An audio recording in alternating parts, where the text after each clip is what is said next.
have new models on the panel to talk about the future and what the future of food access looks like and what they're doing within food insecurity. So I can't do them justice, so I'm gonna let them introduce themselves. A new public charity that is devoted to increasing access to nutritious foods through technology. And we really do that in two ways: through scaling the Vivery technology platform to the charitable food system at no charge nationwide. So we've got pretty big, ambitious goals there.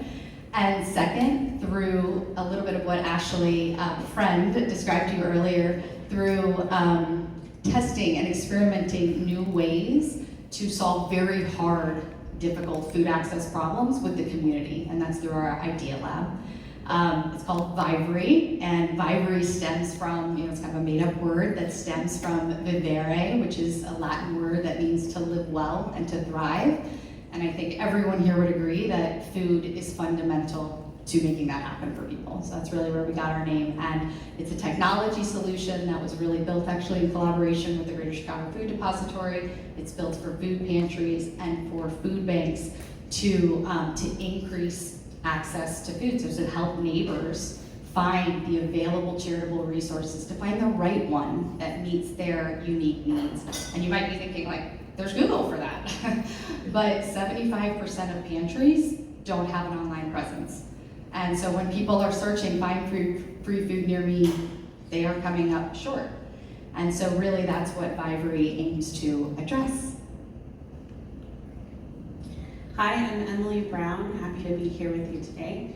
And I lead Free From Market. We're a patient-driven digital health company, bringing together personalized food selection, telehealth coaching and education to drive outcomes, and then essential data, which is meaningful for all stakeholders. And like many here, I have a personal link to food insecurity. Formerly ran a nonprofit, so this nonprofit for-profit, it's filling all of my buckets, and I'm looking forward to really digging into the conversation on how we get the right food to the right people at the right time. Hi all, I am Haven Leeming. I am a senior program officer at Builders Vision, which is an impact office here in Chicago. We're working to try and realize a healthier and more humane planet. We think about three themes. We work in oceans. I know it's silly, oceans in Chicago, but I swear we have a team in San Diego, they're doing oceans work.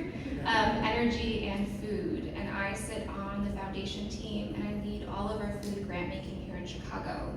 I think deep about neighborhoods and thinking about how our neighborhood community organizations can increase access to and consumption of healthy food, and what is my role as a funder to make sure that they have the resources to do the great work they do.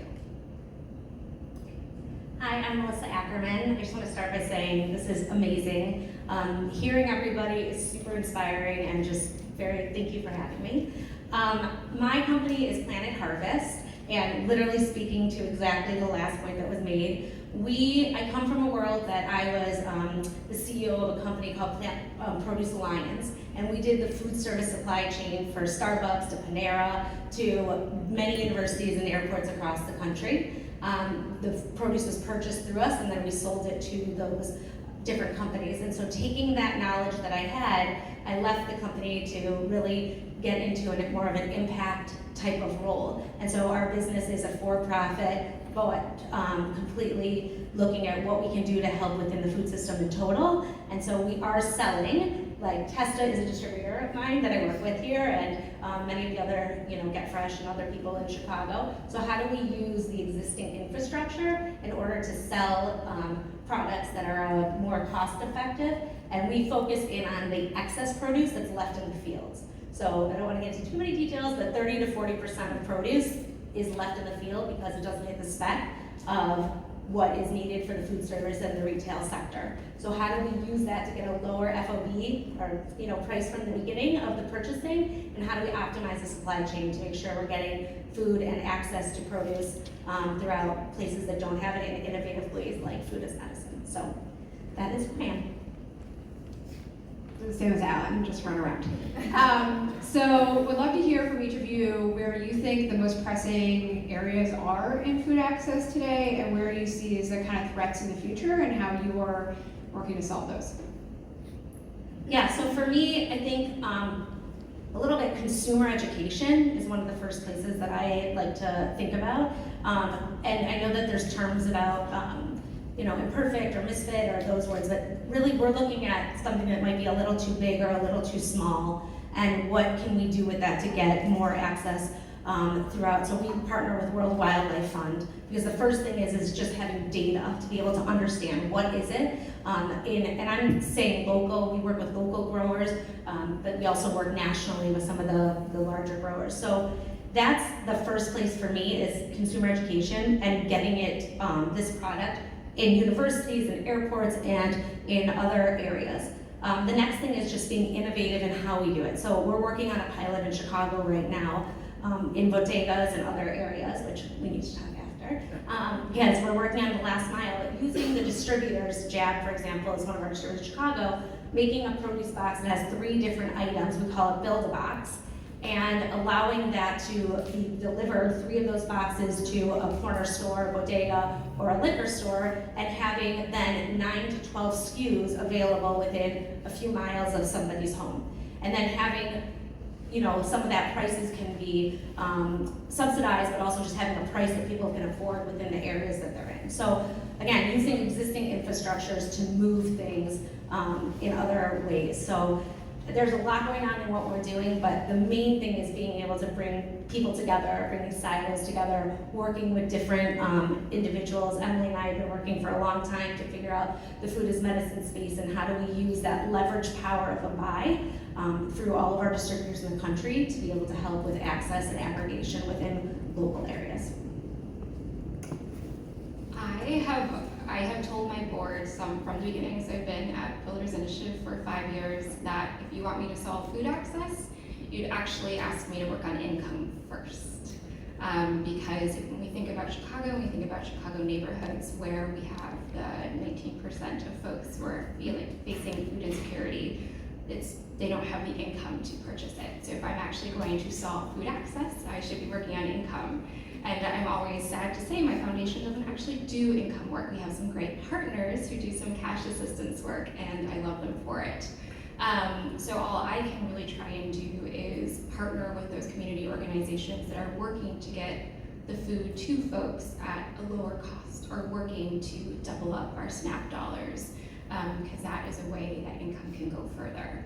I'd really love to do some income work though.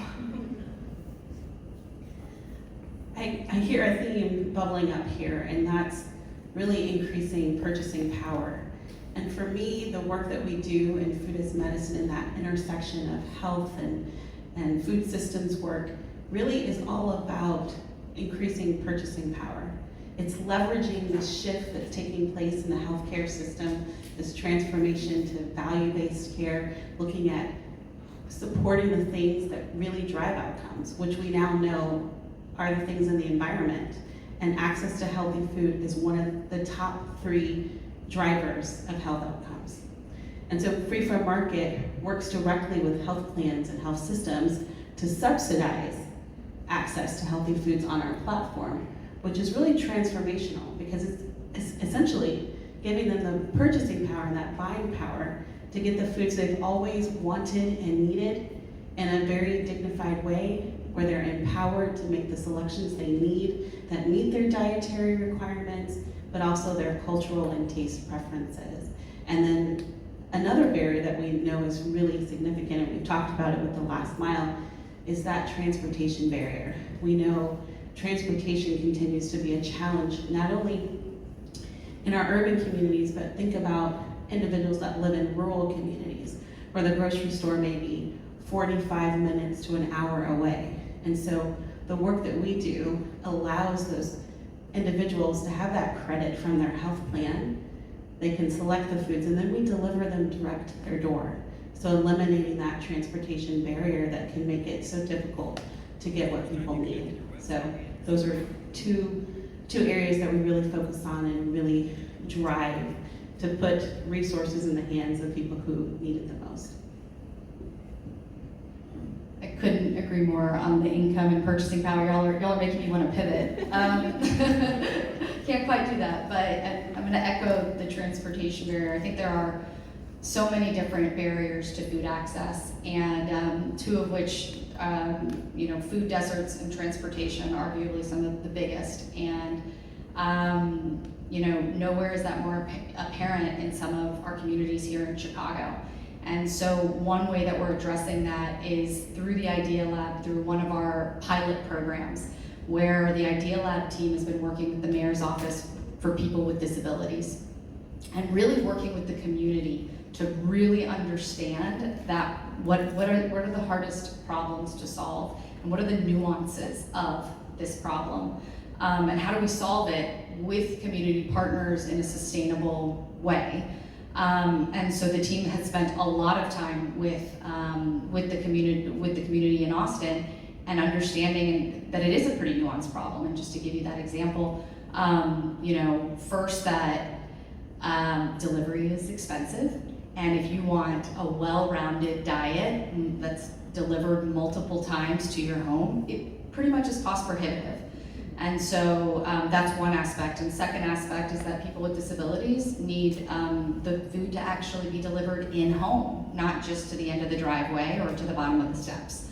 And then finally, because of that, then you're gonna need some familiarity and some trust with the delivery driver. So these are really nuanced problems, and how the Idea Lab team has gone about it has been to coordinate and to work with community partners. So they spent a lot of time working actually with Dion, with 40 Acre Fresh, understanding who was already doing some of this work and with fresh produce, delivering fresh produce and protein, and to coordinate the well-rounded diet, bring it into one place at the pantry, and streamline delivery. So there's one delivery that's happening twice a month, and suddenly the delivery cost is a lot more palatable.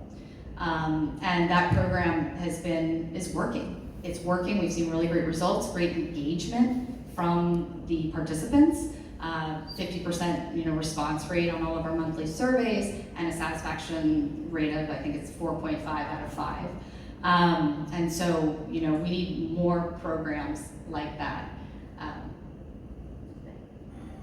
Yeah, I think we're hearing a major theme in both panels around just this not being a silver bullet solution, right? Like, you need to have innovation across the supply chain in order to tackle this, from income to having the right product that Melissa was talking about, to having the right supply chain and distribution model, having retail availability, and then having the consumer actually purchase the product. So, I think you just need so much collaboration across the system. And so the topic of today is kind of for-profit, nonprofit, and I know Melissa and Emily, you are structured as for-profits. So I'd love to hear a little bit about what drove that decision, and then have there been any kind of tension points or challenges with having that mission-driven approach and also being a for-profit?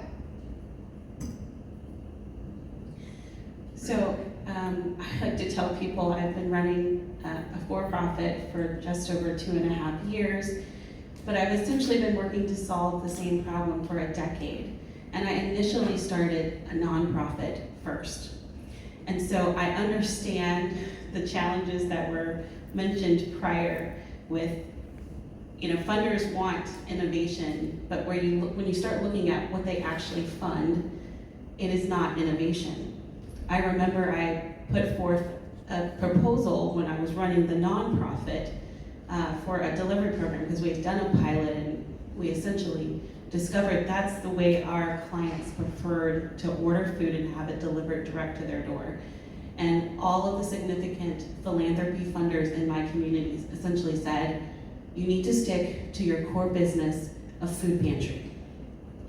And so even though I had this amazing data that demonstrated this is what community members wanted, needed, and deserved, I was essentially told no.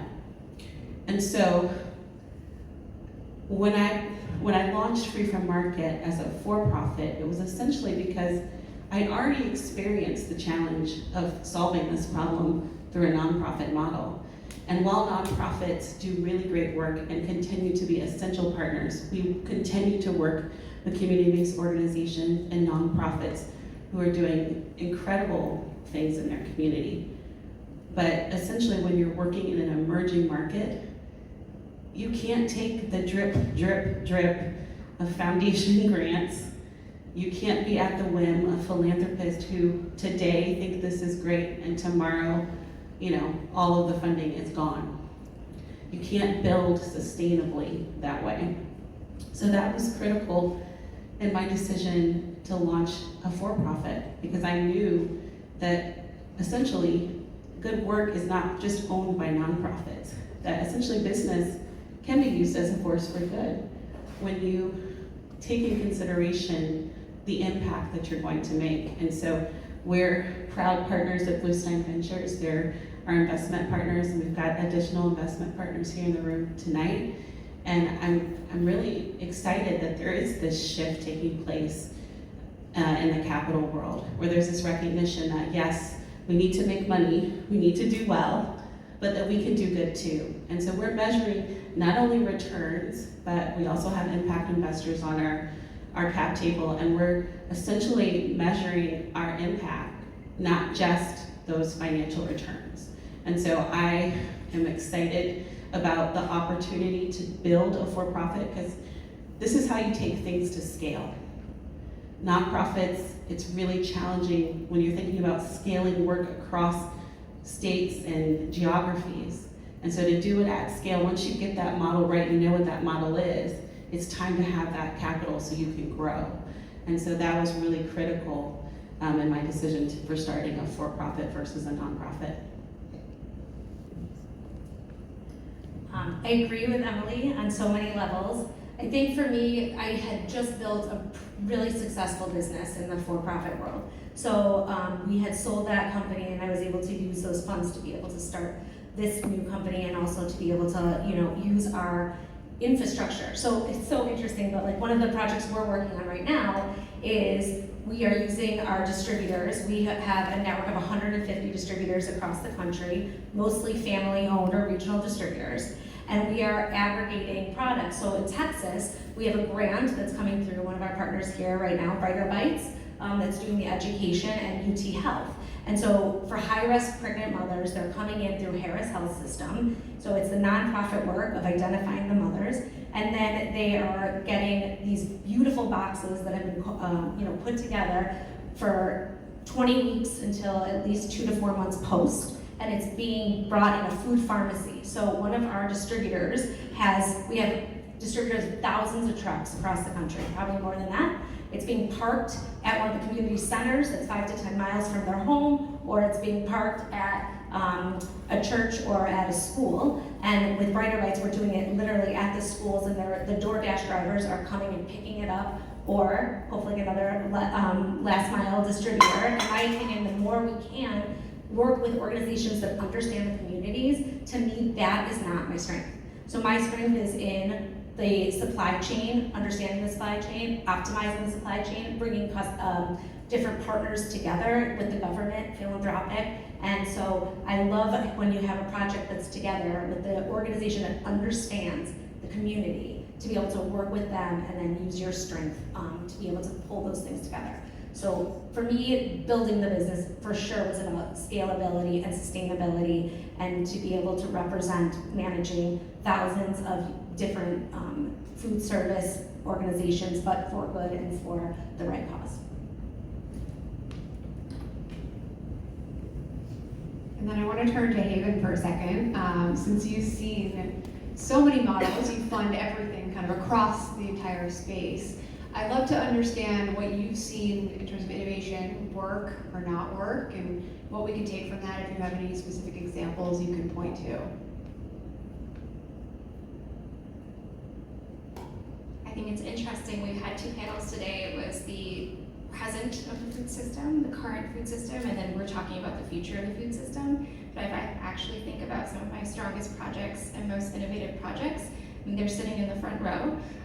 So I think that the work that Dion is doing is some of the most innovative community-based food delivery we have seen. He understands the customers, he understands logistics, and he's trying to actually get food to people at cost. That's innovative. A lot of nonprofits really want to do that, and they're not able to get the funding. He was able to get the funding, and that's amazing. The work that Sana has been able to do with the Fresh Market is incredibly innovative. She went out as a nonprofit and started fundraising for a grocery store. Everyone told her, No. Why was a nonprofit doing a grocery store? And here we are, Englewood's best store, I think, with freshest food at this point, and one of the only stores in Englewood when the Whole Foods closed before the Yellow Banana opened. It's here, it's a nonprofit model. It is because Sana went and got the funding for it. And we also think about innovation. The Greater Chicago Food Depository a decade ago, great job at delivering food. Goodness, Hatch-made meals would not have been thought about 10 years ago. And now it's an incredible program that supports entrepreneurs and caterers here at the Hatchery, but also feeds Austin community and Englewood community with some of the most delicious meals. You should have smelled this place earlier around 4:30. It was delicious, a lot of meals going out to build. They are the ones being innovative. I then turn to, well, how are they able to be innovative? And it was they got the funding. Foundations aren't great at funding innovation. We want to, we really do, but we're not great at it. I'm really grateful I fund all of these programs, that I work at a foundation that does take risks. I think what needs to be changed at this point isn't that we need to have nonprofits be more innovative, or we need to have our community organizations think about innovative models. It's that funders actually have to change our behavior so that these wonderful people get the money that they need to actually do the work. So that when you go out and say, I've got the model, I'm going to bring food to people, people say, Emily, that's a great idea, I want to fund you. It is slow going. I try to think of my work as being supporting folks in the field doing the innovative work, but a lot of my work is also talking to other foundations and saying, please change the way you fund. And also talking to venture firms and other type of folks who give investments to these awesome for-profit businesses and say, take a risk, change the way you fund. Some of these ideas need to be invested in. Not all of them are maybe going to be the best ideas. That's okay, take risks at this point.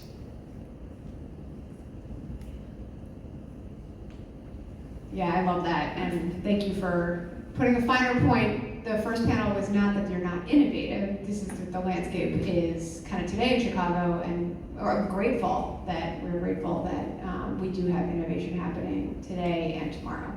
But I'd love to have one more question to Haven, and I know you're a huge fan of community-driven approaches, and I'd love to hear a little bit about how you think of kind of community-driven approaches and their ability to scale from kind of starting with the community and beyond. This is a hard question. I actually thought about this a lot this afternoon, and what you were saying earlier around needing the funding to actually scale big, and that's why for-profits can't scale if they get the funding. That's the power there. I also was thinking a little bit of what Emmanuel Pratt, who has founded Sweetwater Foundation down in Washington Park. He's also a MacArthur Genius winner, and I was chatting with him about his work. The organization has taken 6 blocks and transformed them into this kind of art and food paradise. And I was saying, well, how are you going to scale this? He looked at me and he said, like, is this not big enough for you? And I often think about that when I think about foundations, saying, how can you scale? Why isn't one market in Englewood, why can't we appreciate that and learn from that and be patient from that now, versus immediately thinking about scaling it? And maybe that's a little bit of my mindset coming from thinking about nonprofits and understanding that funding is needed, and there aren't enough foundations that will say, Sana, take 10 million and scale this idea. So I'm pretty sure if I probably gave you tens of millions, you'd say, okay, cool, let's figure this out. But foundations don't do that. I will say, when we think about scaling, Dion's doing a great job of starting small and then getting bigger and bigger and bigger, and he's doing it incrementally. And it's a little bit kind of what your logistics. You understand logistics, and when you think about food delivery, once you understand logistics, that's actually an easier thing to scale bigger. But again, I think I'm going to go back and say the problem is foundations. These great community ideas could scale if they probably had better funding. I swear, I like what I do.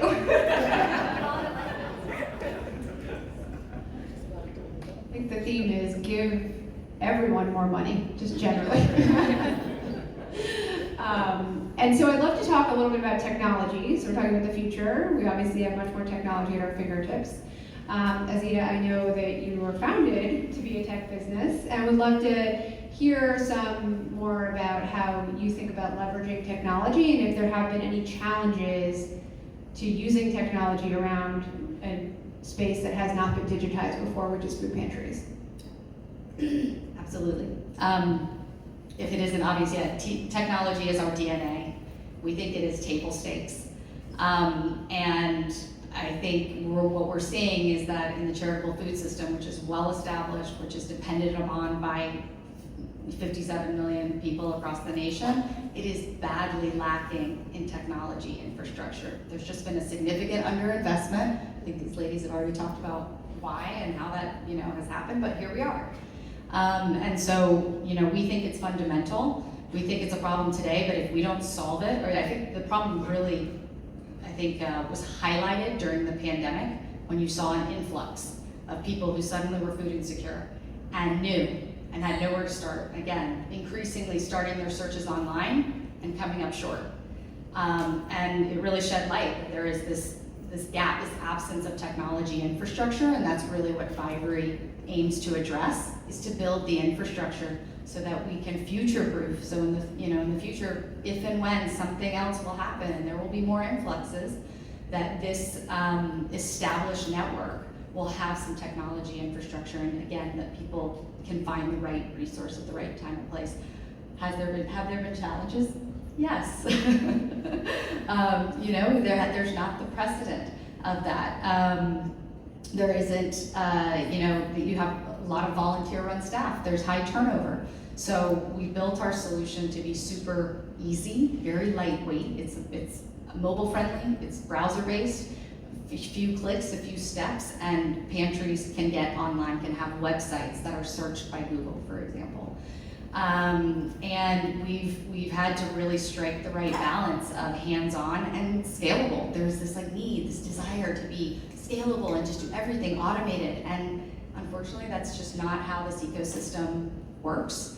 And we've had to put in the time and put in the energy, hands-on energy, to work with pantries to really get them to adopt and embrace. But we're really seeing tremendous results with the tactics that we're using, and we think there's still room for improvement, but we see a pathway to getting to building a national infrastructure of technology for the charitable food system.